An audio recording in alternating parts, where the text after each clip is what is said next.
Liberarse de la prisión espiritual requiere un viaje profundo hacia el autoconocimiento y la exploración de prácticas poderosas que pueden desatar nuestra conciencia.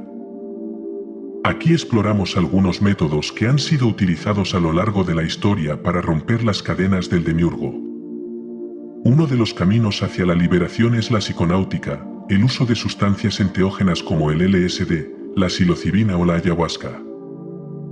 En entornos controlados y bajo la guía de chamanes experimentados, estas sustancias pueden abrir puertas hacia estados elevados de conciencia y revelaciones profundas sobre nuestra verdadera naturaleza.